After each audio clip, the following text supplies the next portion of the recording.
know if most of you guys know, but I wrote a book called A Guidebook to Selfie Love. Oh, you brought it with you. I did, yes. And I am here in LA. I'm sleeping on couches. I have books in my car. I have a 99-cent store bag, and this is how I'm carrying my books around LA. This is how I'm trying to talk about it. And so I was thinking of people who I think I want to have it and want to like be a part of the journey, and Jason was one of the people. So this is my friend Jason. He is an actor here in LA. He's amazing. He underplays all his successes so far, but he's got a really credible IMDb. This is for you. I feel like I'm blushing. This is your copy. Am I blushing? Are you really nervous? I am really nervous. I don't know. I worked really hard on it. And is that you? That's me. I cried 3 days before I left, and I was so nervous. I was like, I don't know if people are gonna like this. I don't know if it's gonna go well. Like, this is legit, guys. Like, this is a real book. I feel like you handed me like a little microscope into your life, and I feel like this is really personal. I really struggled with like bullying in high school, and no one really no one ever liked me, no one ever talked to me in school. That's and terrible. So I would like have these little people on YouTube that like I wasn't different to them. I was just like Eddie, and we would like, you know, have a connection, and I would just post stuff. And thanks to some other YouTubers too, they like inspired me to, you know, want to do film and want to like do stuff like that. Not a lot of people can say that they've published a book. I mean, I have to attribute it to the end. My team of 5-6 people have been amazing, and I feel like at the end of the day, whatever you're doing in your life, whatever you want to be doing, you have to put yourself as a priority. Like, the first person you should love is yourself. Then you can love whoever else you want to love. What do you love about yourself?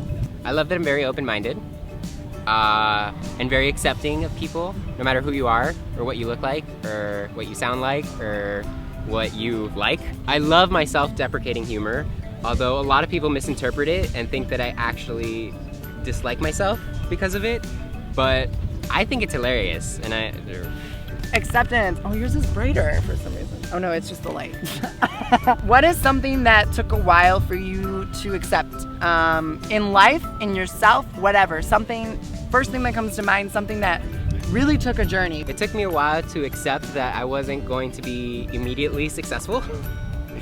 That I was gonna have to work hard for what I wanted, which should have been a clear giveaway, because, like, you know, my parents are immigrants. They've had to work very hard for everything that they have now or that they will have in the future. I thought life would be very easy for me, but the minute I like stepped out from the comfort of my family, I was like, oh damn, I'm actually gonna have to work for this. So that took me a while to accept. But we gonna talk about relationships. Ooh.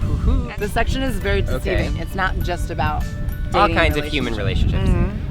The first thing that comes to mind is censorship, and our willingness to censor ourselves automatically to please other people. I don't think you should, in any relationship, you should stay away from not being who you really are, filtering what you say, filtering what you think, what you believe, just to make the other person happy, because you'll wake up a few months, a few years, God, I hope it's not a few years, down the line, and you'll realize that you've become this completely different person that you're not okay with, and you've compromised all of your values and your beliefs just to make this one person happy.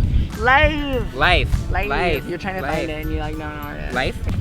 Okay. What is going on in this picture? That is my life. I told you I live out of bags and out of trunks of cars, and that's my life. That was my 2 years of Chicago.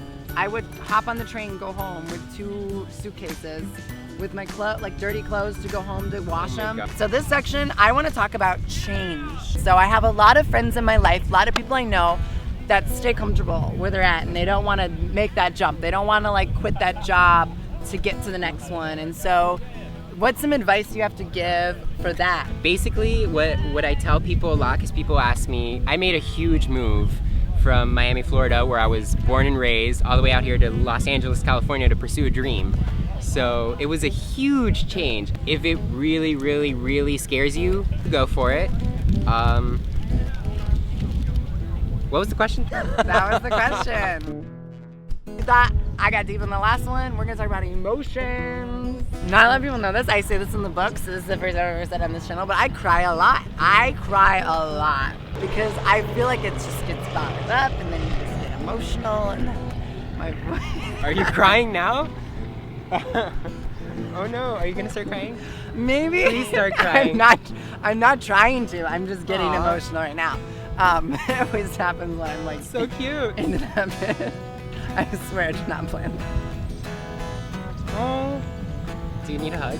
Do you want a hug? I would love a hug. I never turned down a free hug. Cool. Emotions are not a bad thing. I just want to end on that. Okay, so this section's really short and sweet. Anything from accepting like who you are, your body type. This section's kind of tackling that because I think it's hard in a social media world. It's all about like comparing. Like we compare ourselves so much. So what's like one tip of advice you have or some insight you can give to not comparing yourself to others, especially because you're in an industry where you very well could. So I am guilty of doing that a little bit.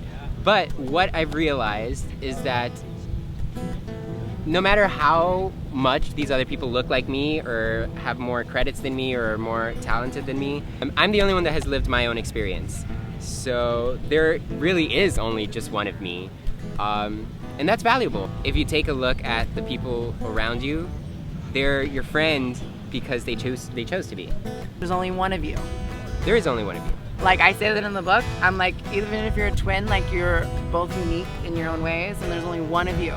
And so, I hope you enjoyed the little bit of advice that we could share from the only patch of green grass in Los Angeles. Just know that we're here with you guys and we hope that you could enjoy this little bit of selfie love that we could share with you. And yeah, I think that's about it. I'm super proud of it. Thank you, Jason, for joining me. And you can pre-order my book right now on Kickstarter. Please help support it. I think it has a lot of good info in there and did the best I could getting the emotions back again. So we need to end this video. Thanks for watching. Don't forget to subscribe to Jason and check out whatever video he's gonna put on his channel. Peace, love, and positivity. See ya. How did you get into acting? Third grade teacher was also my brother's third grade teacher, but I was a year behind. So when he was in third grade, he was like incredibly shy.